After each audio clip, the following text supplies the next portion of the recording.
and welcome to Book Solid. We're your host. I'm India. And I'm Soraya. And this week, our book is going to be House of Salt and Sorrows by Erin A. And this is our second episode for our Spooktober series for the month of October. If you haven't yet, be sure to check out our first episode on Mexican Gothic. And we have much more spookiness to come, so keep your eyes peeled. Spoiler alert. Hey guys, just as a heads up, we will be revealing spoilers in this episode. If you haven't yet read the book or seen the show or film, this is a courteous reminder to proceed with caution. So, House of Salt and Sorrows. Before we jump in, I want to say really quickly, and I know I said the same thing last week with Mexican Gothic, but this is really not a book I was expecting to enjoy as much as I did. It's not a genre that I read very often, and it's not something that I would go after, because I'd call this like fantasy-ish, and yeah, I just don't ever really pick that up. But I loved this book. I loved the writing. I loved the setting. It was so just enchanting, and so now I feel like I've discovered this whole new genre, this whole new world that I, should have been giving a chance this entire time. Yeah, definitely. It's interesting because I feel like when I was younger, I was more open-minded with my reading, and now I have like my go-to genres. And like even one of my favorite genres, I would say, is I love anything dystopian, just like the world falling apart and how that looks, the aftermath looks like. And I just kind of like stopped reading that because now I'm like, I would say I'm really into thrillers and mysteries and stuff. Mm-hmm. But like this caught me by surprise. And even as I was like maybe a fourth in, I know you checked in with me and you're like, what do you think so far? And I was like, I don't know, And I think honestly I was a little intimidated because like we've been reading, y'all. Like you guys know, we have been reading. We really have, yeah. So, but this book clocks in at I think 405 pages, and so I was intimidated. And granted, I was reading on my Kindle and e-reader, and I was still like, I'll never get through it. And but I would say about halfway, the way that it picked up, the way that it was written, like Soraya was saying, I honestly think this might be top 5 of my favorites out of all the books we've read so far. I totally agree. It's just captivating. I think you said it maybe off air, but enchanting, yeah, I was enthralled. I was totally wrapped up, immersed in this world. And like, I kind of wish this was a series now because I want more of the sisters and this world and everything that happened to them. And just, I was so wrapped up in it. So yeah, I highly recommend. I just want to say that at the top of the episode. If you haven't read it yet, please do yourself a favor and read it. But one thing I do kind of want to, just like a clarifying thing. So, okay, my brain was glitching. I was malfunctioning. I was I was trying really hard to just picture this world. Because, I mean, one thing that was great about this book is, like you said, it does kind of tend towards fantasy, but I felt like Erin A.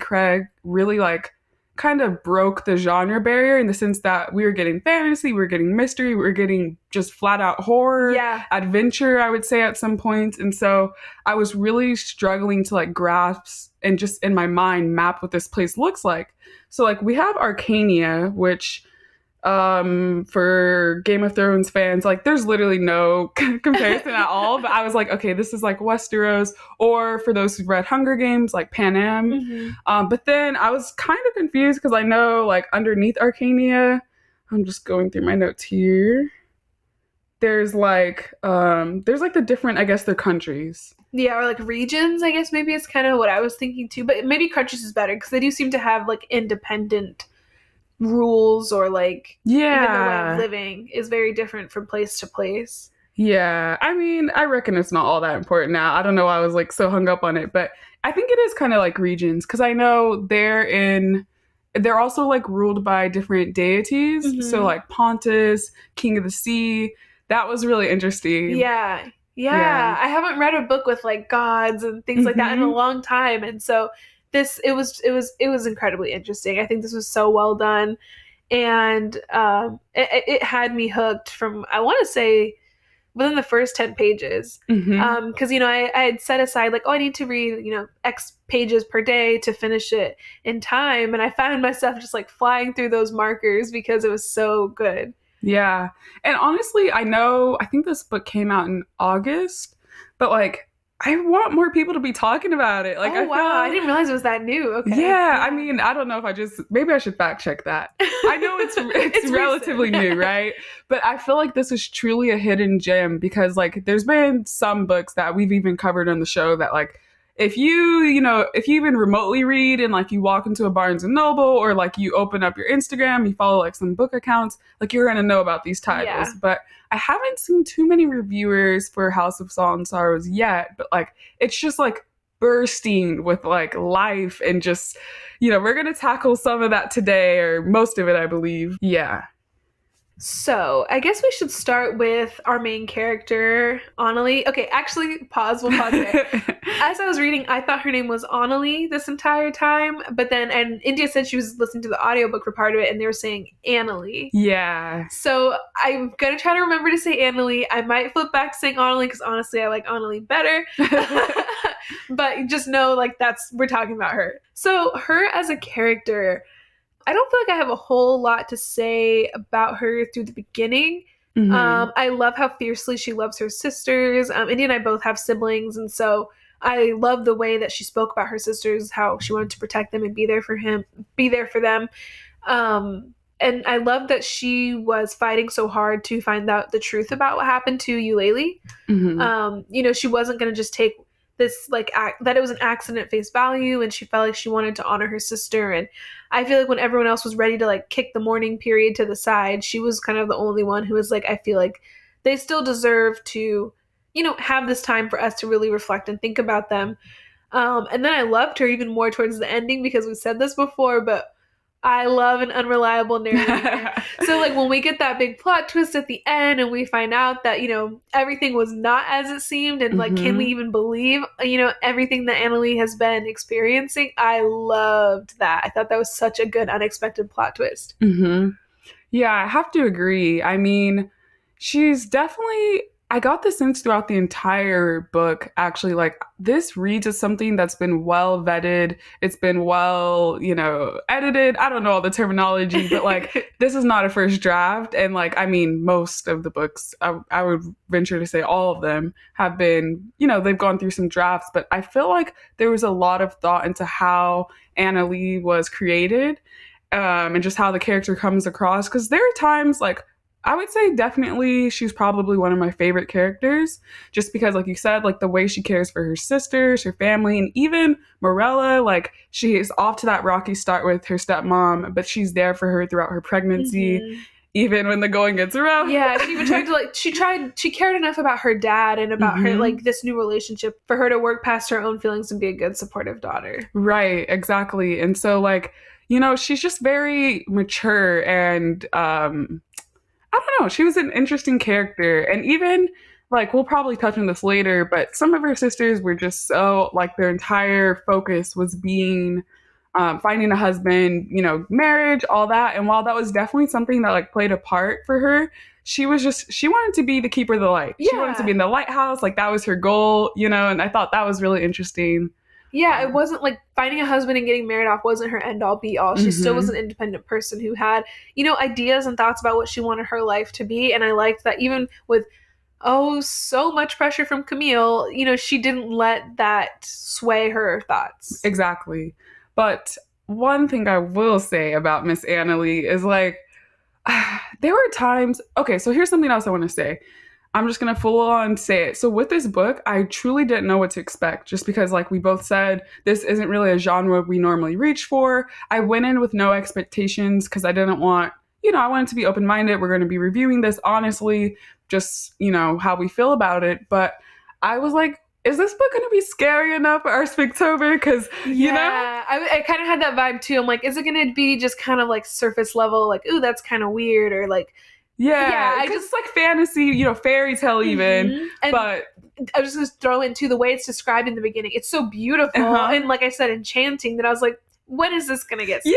Yeah, exactly. I was like, this isn't going to, like, it'll be, some like something spooky, like, I don't know, something like a door slammed shut. Yeah, exactly. But oh boy, was I wrong. Yeah. Okay, I was just flat out wrong because, of course, like staying up late at night reading this, I was scared. I'm just Yeah. gonna say I was definitely scared at certain parts. And that being said, with Annalie, sometimes I'm like, she is bold, she is brave, she She is is. brazen. She would be really quick to write things off. She'd be like, no, it can't possibly be that. And I'm like, when I'm scared, logic goes out the window. Like, there was a part when she was taking a bath and she was like, it's still a bathtub. It being the place where Elizabeth died doesn't change that.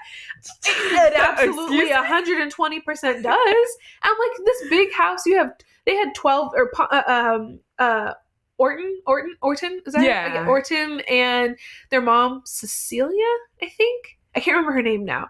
But their mom, their mother who passed away, they have 12 daughters. Right. Okay? You have this house, you live in this manor that is large enough for 12 people. Why do you only have this one bathtub where you can take a bath? Like, I feel like if Elizabeth died there, that bathroom's out of commission. It's done. It's done. Yeah, demolished. Yes. And so for her to be like, it's just a bathtub, I was like, absolutely not. I would not be taking a bath in a place where my sibling, died. Like, no. Girl, like, oh my, and listeners, you guys, please read this. And for those who have, like, I can't even begin to describe the stress I felt, because like one end I'm like, good on you, because me, yes, I've said this before, like, I do think to an extent I have developed some kind of an immunity to certain scares, like some jump scares. You got to come harder. But some things are just scary. And I'm like, I was trying to picture myself in some of these situations. And there's a part, I think, like midway in the book. I'm just going to say it now because I can't not make this connection. So there's this man. She calls him the Dragon Man. We later find out his name is like Vicardi, I think. I couldn't help but make comparisons to The Princess and the Frog, The Shadow Man, and also Rumpelstiltskin. I used to watch the Once Upon a Time show and also in Shrek. That's like, I know Rumpelstiltskin, he's been in fairy tales forever, but that's like recent things I can pull from. So I'm thinking, but I love Princess and the Frog. That's like one of my favorites. And so I just kept thinking about the Shadow Man, or I think the Voodoo Man. Whatever his name is, the villain. Yeah. Yes. And so, like, but there's a part when, like, I think it's during the churning, and she's with her family and her sisters. She sees him and follows him to this weird dark alley. And I was like, what are you doing? And I'm assuming I think we come to find later, because, like, at the end, when we find out Morella's the one who made the deal with him, and he's trying to convince her and Camille to make a deal with him, and she said she could feel her feet moving. She's being, like, influenced. Yeah, why was my brain... Yeah, like, she, without her permission, basically, it was happening, and then the Camille had to pull her back. So I'm thinking, like, he was casting something on her to, like, make her kind of susceptible to him. And, like, even when they had that last dance at the place... the very last place they went to, I can't remember, where she was dancing and she like knew she was there for a reason, but she couldn't stop dancing. Oh yeah. So I think it was just like he has some kind of influence. But yes, I was like, what are you doing? Like, yeah, that's a good point. I think in hindsight, almost all, because she seems to be a very level-headed, reasonable person. So some of these decisions, like in hindsight, once we find out what was really going on, I'm pretty sure most of those decisions were her being influenced and controlled by Vicardi and Cosmaris. But some of those, like, she went to the dark... Okay, entire family, all her sisters, her dad, like, her stepmom, everyone's there. She's gonna leave and follow. Yeah. But like you said, she's probably being influenced. There's also another point, just in the way, like, those scenes in the mansion... or at Highmore, the place, when like she's seeing like the ghost of her sisters and stuff. Woo, eerie. Very, very scary stuff Chilling. going on. But like her reaction, then she's just like, this can't be real. Like Verity is drawing them. I know. When seeing those drawings, I would have lost it, because I'm like that, especially like for her to be drawing them of Octavia and Ava and stuff. Like Verity wasn't even born yet. She had no idea of knowing, like she had no way to know what they look like or how they died, really. And so for her to be drawing them like with such clarity, that's terrifying. And Verity is 6, I believe. So I loved Verity also, by the way. She was a sweetheart, and it was like breaking my heart that she was being manipulated also by Cosmaris like this. And because she's 6. Those are things you cannot unsee. And like she didn't, no 6-year-old should have to think that. And there was actually a point where Verity said something, and I can't remember what it was, but Annalie even commented on it. She's like, what child should have to think about this? Because like they've been in mourning Verity's entire life. Because first their mom, then Ava, then Octavia, then Elizabeth, then Eulalie. They'd been mourning as long as she'd been born because it's like a full year. And I think their mom died giving birth to Verity, or like right after. So yeah, it's just, you know, it's a lot for a little child. Right. And I feel like Verity's character also speaks to how well this book was written, because towards the end, when she disappears, my heart was broken. Yes, I was like, please, if Verity is dead, I'm throwing this book at the wall. Like, I can't. And like, there's lines that you cross. Like, I mean, even the, I know you brought this up before we started recording, but like the deaths of... Oh, Rosalie and Ligeia? Yeah. I'm not sure how to say their name. Oh, yeah. But yeah, so, you know, the triplets, when they died, I was like, whoa, you know, like, I thought we were done. I thought we were investigating Eulalie's death. And like, so, you know, for those who haven't read the book yet, that's like the big question is like, so there's 12 sisters and they're just picking off like, I don't know what the saying is. They're being killed, right? And so, in ways that look like accidents. Yeah. So people aren't, so now they believe there's like a curse on the family. Exactly. So, yeah, but, you know, we get to a point where, like, okay, this is a lot of death. Like, we're trying to figure out how they were killed, and then, you know, they keep dying. So when we get to the very end with Verity, I'm just like, no. But then I'm like, that's how I can tell this book is written well, because I care about these people, you know? Yeah, let's talk about the triplets for a second. That was so heartbreaking. Because, you know, it starts with Lenore waking up and she's like, they're gone, I can feel it. Because, you know, Lenore is the third of the triplets. And they always talk about this bond they have. And even when they were looking for them, I was like, they can't be. Maybe they just got stuck in like the little doorway to the place where they're going to these other places for the balls and stuff like that. Like, I just didn't want to believe that they were dead. And then when they found their bodies, I was so upset. And I was reading the book around other people, so I couldn't like react the way I wanted to react, because I wanted to throw the book, I wanted to yell and scream. Like, that was so heartbreaking. And I think we talked about this a little off air, but like Lenore's reaction, like the complete and utter shock, like she just checked out. She was like gone. And it was just, I thought it was a pretty big plot twist. Even if a character was going to die, I had my money on it being Camille, just because they seemed to be going in order of oldest to youngest. Because I think Ava was the oldest, then Octavia, then Elizabeth, then Eulalie. Camille should have been next in line. And I think maybe Erin A. Craig did that on purpose, because maybe that is what we were, you know, kind of being led to believe. And so for it to be Rosalie and Ligeia, I had just no idea. Yeah, I think that definitely came as a shock. And really quickly, so when that happened, I also thought that they were probably like in one of the ballrooms and that door. But can we just talk about, so like, the door, I was thinking the Chronicles of Narnia, the Lion, the Witch, and the Wardrobe, you know, you have this closet, this door, this mechanism that, you know, that was so fascinating to read. And then to find out that it wasn't even real, that Cosamaras had manipulated their minds into believing they found it, and that they thought they were getting dressed up and going to these places, but they were just in their bedrooms all night. Oh my days. That was so crazy. And then that just made me rethink everything. And I guess I could talk about it now, but that's towards the end of that scene where it really popped off, where Cassius, also want to say real quick, we totally thought his name was Cassius, but apparently it's Cassius.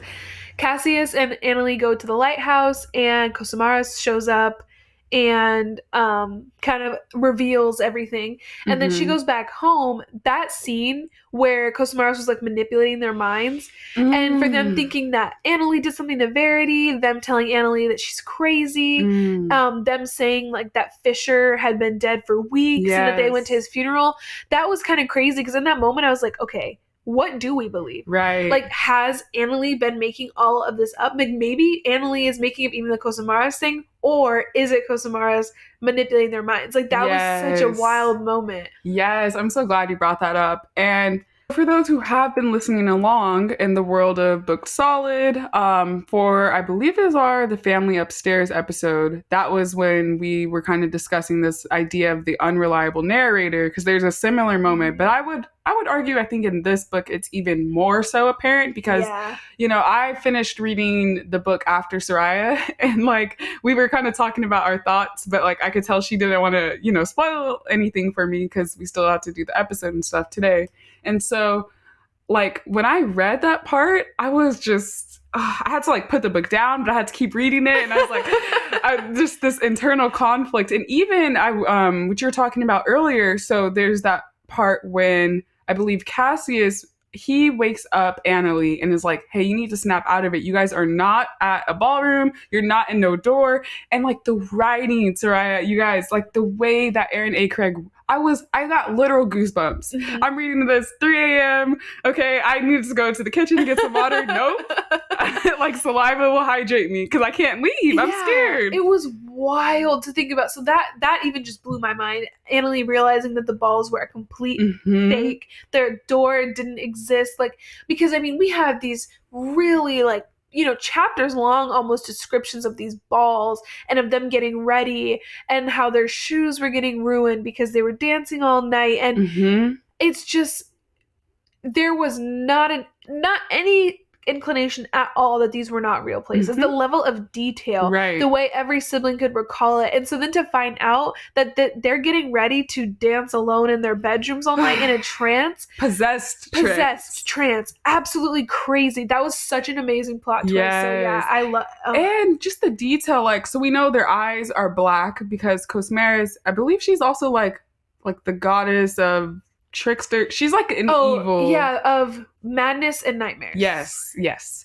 So she's very evil, y'all. And so, their eyes become fully black and like so in real life, their dancing skills are only so, they're maybe like intermediate, but they're advanced. They're extremely experienced in the way that they're dancing in the rooms with just the moonlight. Because this is like, I'm not too sure of the time period, but there's no electricity. Yeah. So when, that's exposed to us, did you ever watch, I think it was like early 2000s, it was called The Haunted Mansion with Eddie Murphy? Stop right there. Okay. When I say The Haunted Mansion is one of my all-time favorite Disney movies. Oh, yay! I absolutely love that movie. I've seen it way too many times. No one else ever seems to like care about it that much, but that is legitimately, that's one of my favorite Disney movies ever. I love that. And it's crazy because it's been so long. Okay, it's probably been over a decade since I've seen it, and I know it's probably on Disney Plus. It is, and we can remedy that because I wanted to watch it this month. Yes, we're watching it. Settled. But yes, like I just remember in my childhood, I loved it because like that movie was scary, y'all. It was scary. I'm just gonna say. The part with the spiders, and then there's the part where they go underwater and or the crypt thing or whatever, all those dead bodies. Like, oh, yeah. Yes, but one thing that sticks with me is towards the end of the film, without really spoiling it, there's this, this idea of like haunted dancing, and so I was kind of referencing that to see like how they were dancing, and then also I know I keep talking about it, but The Haunting of Hill House, without spoiling it, it also touches on this idea of like possessed dancing, I'll say.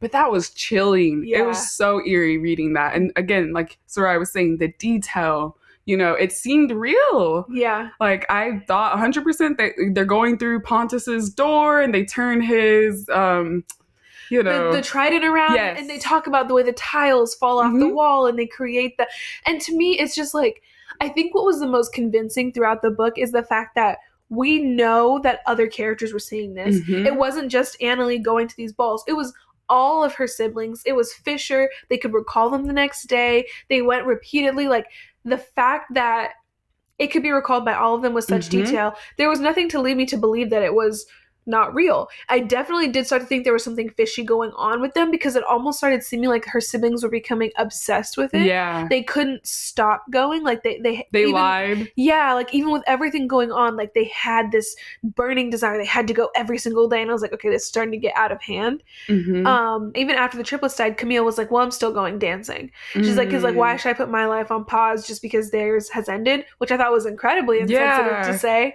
But yeah, so that's when I was like, okay, there's something weird going on with these dances for sure.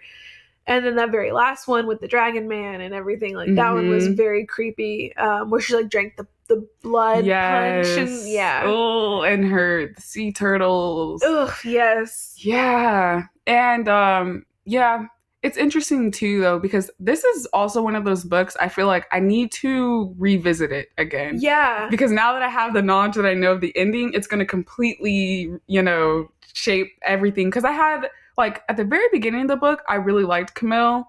We were talking about this off air, but I was just saying, like, I liked their sisterhood and the dynamic, and she's like the oldest.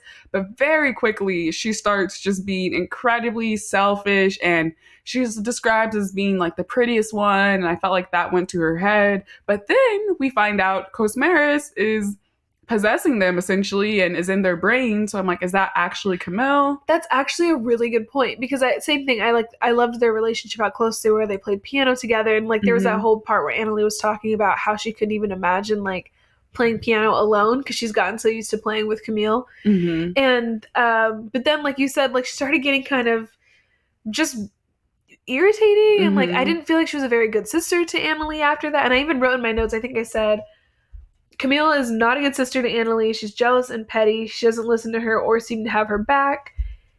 And I said she's kind of annoying because I guess, where they're from in this time period, a husband is expected, but that's all she seems to care about. And I was really annoyed with her when she didn't listen to Edgar when he came and told Annalie and Camille that Eulalie's death was not an accident. He straight up said, I saw her. And Camille laughed in his face and was like, oh, my sister would never love someone like you. Like, you're lying. Get out. And she called the guards on him. And I'm like, why? This is the last person to have seen her alive. Like, you can't even be bothered to listen to what he has to say.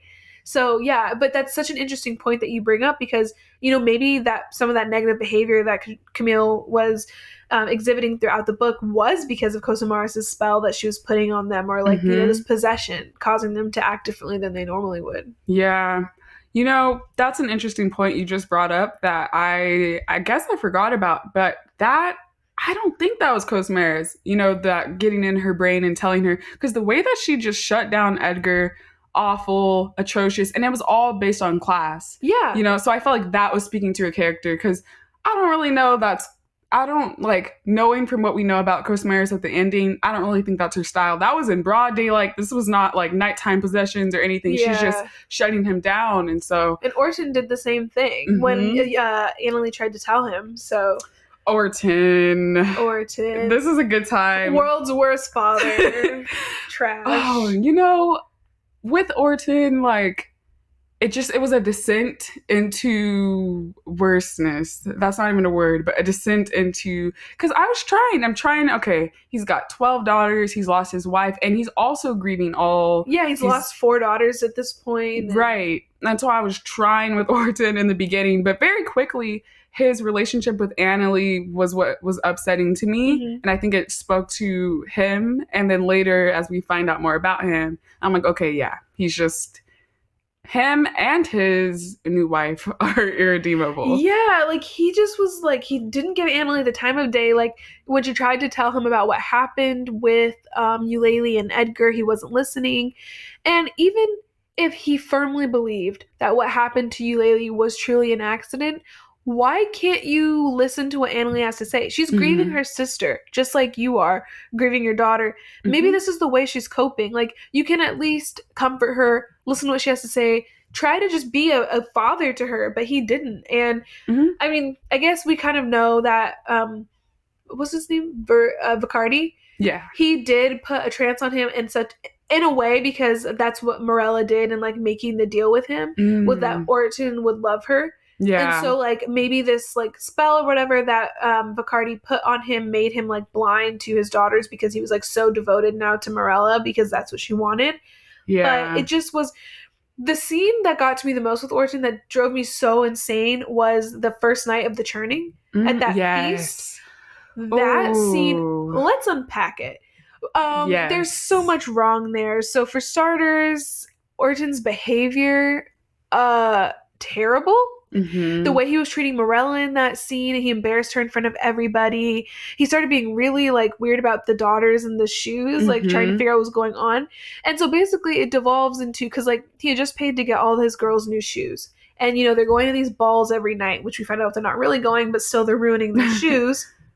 And he can't figure out what's happening to their shoes. So he tells all the guests, if you can figure out what is happening to my daughter's shoes, you're first and you can marry them. Which that in and of itself was Disgusting. disgusting. Like, you just cart your daughter off to like the highest bidder. Yeah. That was gross. And what was really bothersome to me, so I wrote in my notes that whole scene where they're deciding who can marry the girls was disgusting, because these are grown men who are leering at these young women. Like, a lot of the men who like jumped into the running were people that Annalise said they considered like their uncles. Yep. They're like old friends of their father. So they're like in their 40s, 50s. You know, Camille is like 19, I think. Annalise like maybe 17 or 18. I think the triplets were 16. And like, so these are young girls. And then like they're falling over themselves for a chance to wed them while their father just watches.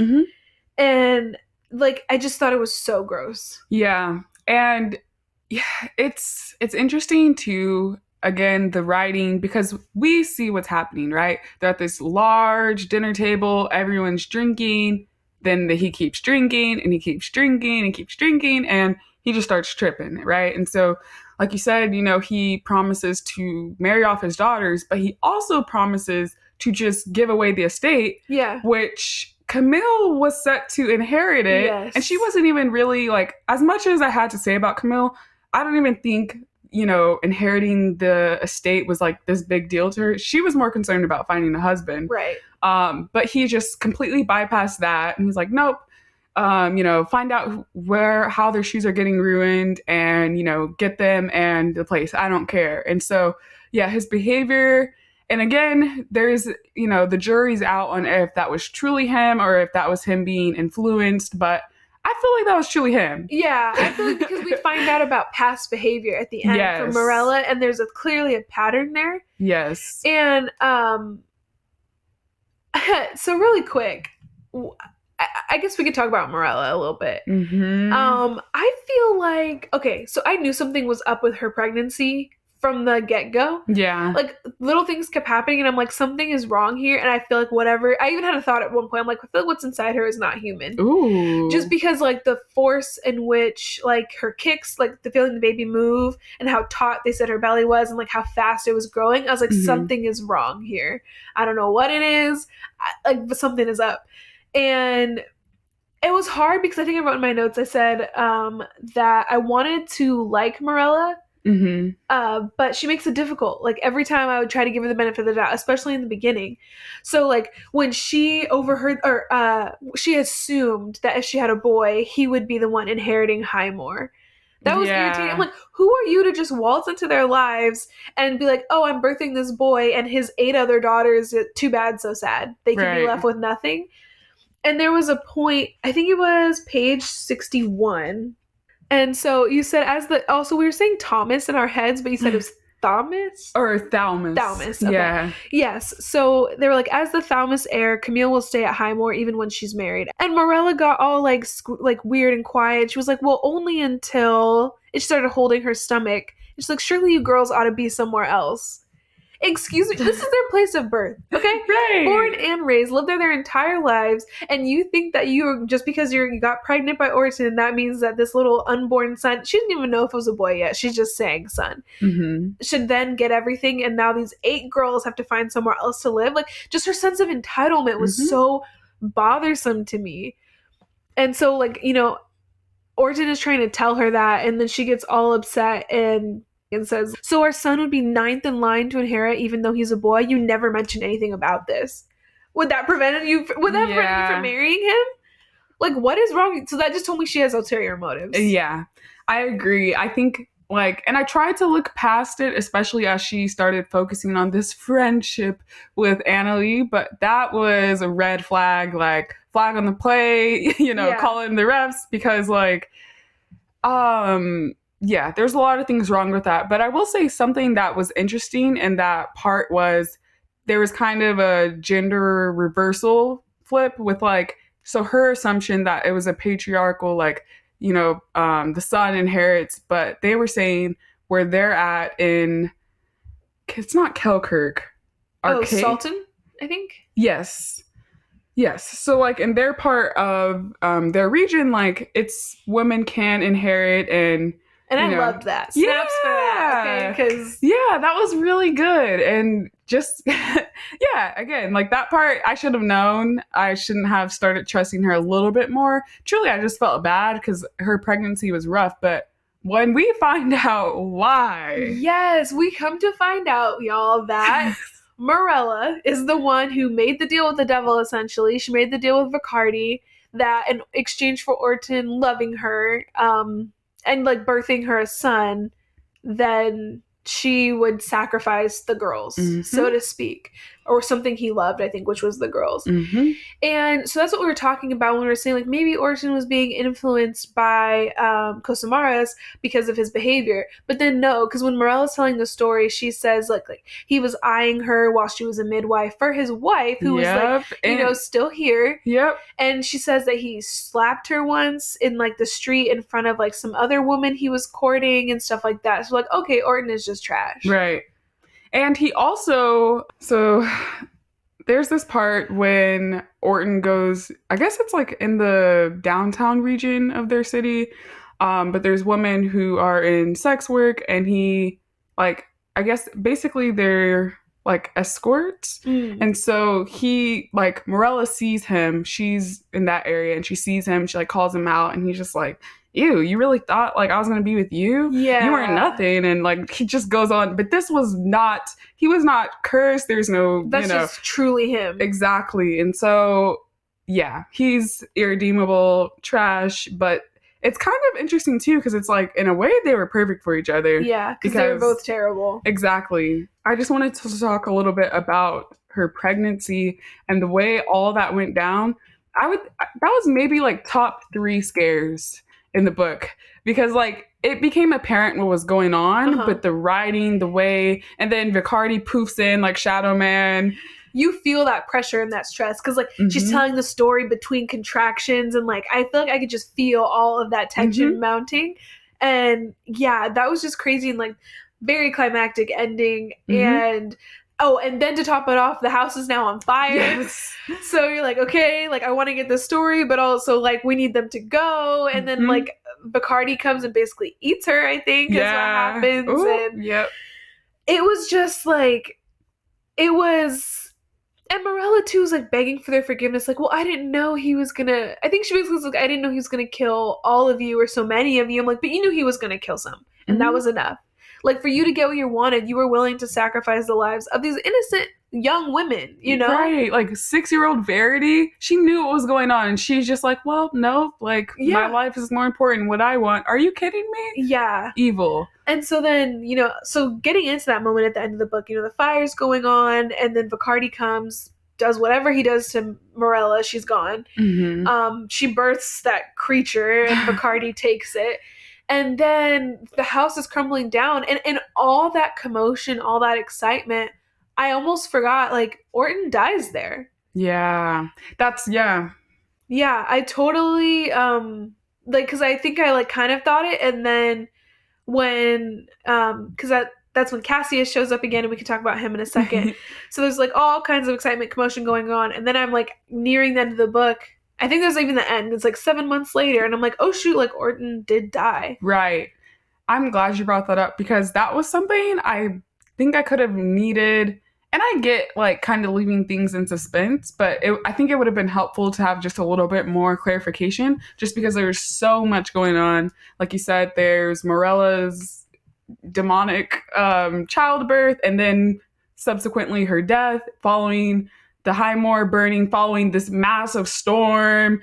Like they've got the lighthouse, all that with Silas. There's like, so her contractions, the lightning, the thunder, the fire, like it's all popping off. Meanwhile, no one believes Anna Lee because of the scene in the Blue Room that we were talking about earlier. So everything's popping off. And so it was truly confusing, because I had the same moment when we get to that 7 months later. I'm like, so Orton is dead. Like, you know, there's no mention of him. Which karma, I don't know. But it was, that was something. Cause like, I guess I wasn't expecting that to happen to him of all people. I do want to talk about Cassius. Yes. So I actually really wasn't a huge fan of him. Like, to me, he just felt irrelevant when he popped up. I was like, okay, he's just some random guy who seems to be saying like all the right things to Anna Lee. Like, I don't trust him. I think I even wrote like, Cassius seems fishy. I don't trust him. I feel like he has something to do with what happened to his dad. Because his dad was like Captain Coram. and he died. So I was like, I don't know, I was feeling like he had something to do with that. And Mm-hmm. then I wrote, so I know there's a point when, so Annalie talks about how she used to have feelings for Fisher when she was younger, and Fisher Mm-hmm. comes back, and then he reveals that he has feelings for Annalie.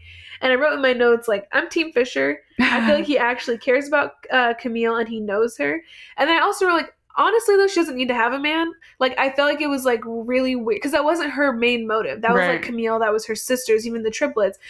Annalie was never talking about how she like needed a man, wanted a husband so desperately. So I Mm-hmm. personally didn't feel like she needed Cassius or Fisher, but they seemed to Mm. keep that as like a forefront of for her in the book. Right. It was like something that was very much there and very much apparent. So I was like, okay, well, if they're gonna like present us with these two things, then if I'm choosing between the two, I would definitely choose Fisher. But yeah. Really? See, this is news to me, y'all, because I liked Cassius.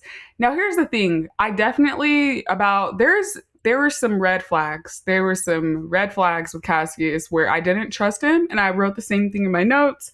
I'm just like, where are we going with this? Like, why does he just come in? And it seems a little too convenient, and especially towards the end, as we start realizing that everything is not as it seems.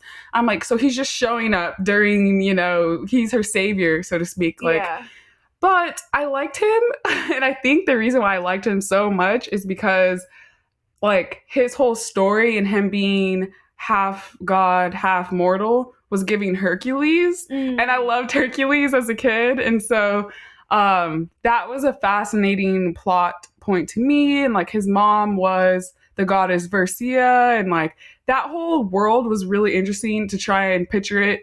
But, like, I see where you're coming from, because there were parts where I'm like, I don't know if we can trust him. But I didn't like Fisher like during that time. I became Team Cassius just because of Fisher's approach. Because like I don't know. I agree. Ultimately, I'm glad that like the focus for Annalie wasn't for her to find a man, because that never really seemed to be her motive. Mm-hmm. But with Fisher, I'm just like, I didn't like how he became bitter when he realized that like the love was unrequited. Yeah, and like in all fairness, I wrote that about him before that happened. Like I think it was like as soon as he said that he liked her, and then she, or maybe it was before that, because I actually didn't like the way he reacted when even when he said he liked her. Right. I wasn't crazy about how he reacted then.